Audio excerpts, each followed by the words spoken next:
stepped onto Niger Delta State University's campus, her heart racing.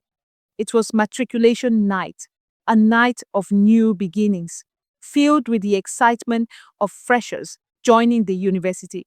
Her bright future, filled with potential, stretched before her like an endless road. She met her roommates, Z, Fatima, and Tommy, a female hostel block C. Z was outgoing, Fatima quiet, and Tommy, the overly spiritual one, always talking about things that seemed mysterious. The library is cursed, Tommy said.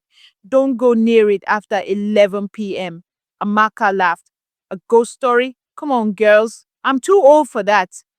But Tommy wasn't smiling. The girl's name was Chinelo Okafor. Final year. She went missing after a protest, but people say she still haunts the library. The thunderstorm in the distance seemed to add weight to Tommy's words. She died trying to finish her thesis. The next morning, Amaka tried to forget the story, but it lingered in the air. As she sat down to breakfast with her roommates, Z dismissed it as a myth. Fatima, usually quiet, spoke more seriously. But the library is different. People say Chinelo's spirit is tied to her unfinished thesis. Later, Amaka couldn't shake the feeling that the library was calling her. She visited the library after hours, drawn by an unseen force. The third floor was dark, reserved for postgrad students. And then the footsteps began. Someone was following her. Suddenly, a book fell from a shelf in front of her. African Feminist Voices in Literature. Inside, an old ID card. Chinelo Okafor. Amaka's heart raced as she stared at the ID card. Chinelo Okafor. She felt a chill crawl up her spine. She noticed an etching on the bookshelf behind her. He lied to me. The footsteps grew louder, closer. She spun around but saw no one. The library seemed to swallow her whole, the air thick with silence and whispers. She rushed down the stairs, feeling as if something or someone was watching her. A voice whispered in her ear, "It's not finished." Amaka didn't dare to look back. The next morning, Amaka asked around about Chinelo. Most people had forgotten her name, but the old library cleaner had a different story. Some say she's still here, roaming the stacks, unable to finish her work. The cleaner muttered. Amaka felt the weight of the past pressing against her. She needed to know more. She had to understand why Chinelo's spirit hadn't found peace. Late that night, Amaka returned to the library, determined to find something, anything, that would explain the haunting. The third floor was empty. She started to search through the postgrad archives. There it was, a half-finished thesis on the table, abandoned. The title, The Role of African Women in Post-Colonial Literature. A sense of dread filled her chest as she realized that this was Chinelo's thesis. The incomplete work seemed to hold a curse of its own. Suddenly, the lights flickered. A shadow crossed the room. Amaka discovered a hidden door behind a shelf. It led to an old room, untouched by time. She stepped in, her breath held tight. Inside was a dusty table and a stack of notebooks. The door slammed shut behind her. She flipped through the notebooks, but there was only one entry. He betrayed me. My thesis is the truth, but they'll never know. Amaka pieced together the story of Chinelo's life. She had been in a passionate relationship with a professor, Professor Nadi. He was known for his charm and intelligence, and their affair had been an open secret on campus. But something went wrong. Chinelo had accused him of stealing her work, her ideas. He denied it, but the relationship crumbled. Her thesis was unfinished, abandoned, and so was Chinelo. The whispers grew louder. Amaka could no longer ignore the spirit's call. She began seeing strange signs. An old notebook with notes in Chinelo's handwriting, a book that moved on its own, and a constant feeling of being watched. Chinelo's presence was undeniable. Amaka confronted Professor Nadi. He was older now, but still the charming academic. He laughed when she mentioned Chinelo's name. She was obsessed, a brilliant mind, but too stubborn, Nadi said dismissively. Amaka pressed harder. Did you steal her work? Nadi hesitated. The truth hung in the air. I didn't steal her thesis, Nadi said slowly, but I did bury it. I couldn't let it destroy me. She was going to expose me. Amaka found the final pieces of the puzzle. Chinelo's thesis wasn't just a scholarly work. It was the key to exposing corruption at the university. Chinelo had uncovered secrets that could bring the administration to its knees. But someone didn't want that truth to come out. And now it was up to Amaka to finish what Chinelo had started. Amaka returned to the hidden room late that night, determined to complete Chinelo's thesis and uncover the final secret. She pored over the notebooks, but something was wrong. Several pages were missing from the original thesis draft. The missing pages, those that held the key to exposing the corruption, were nowhere to be found.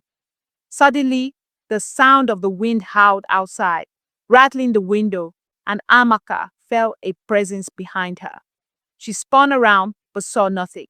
Her heart pounded and the lights flickered.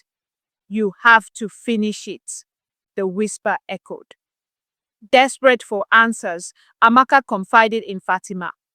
Fatima, who had always been quiet, revealed that she knew something about the missing pages. I heard stories, Fatima admitted.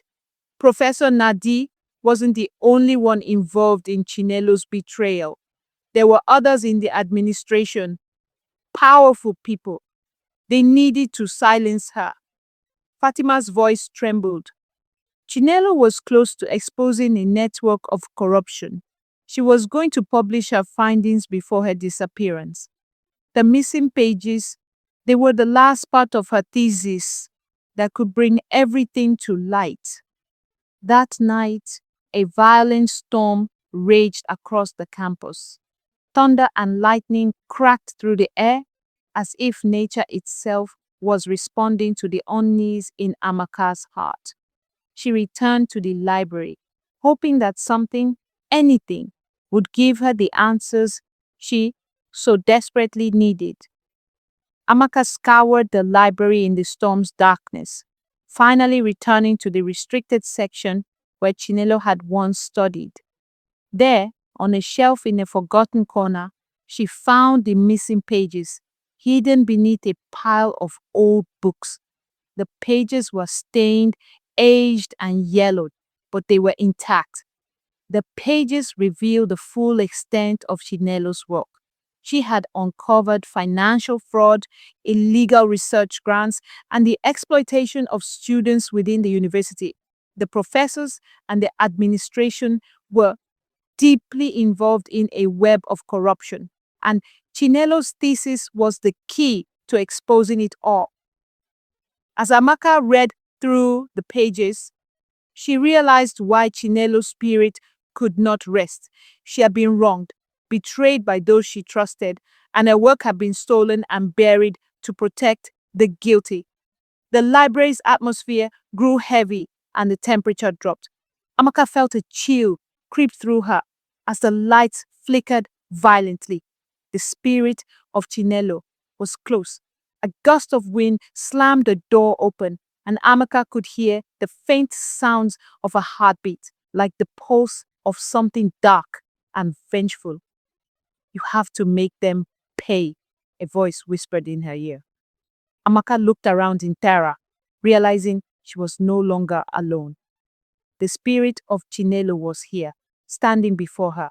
Her face was pale, her eyes filled with sorrow and rage.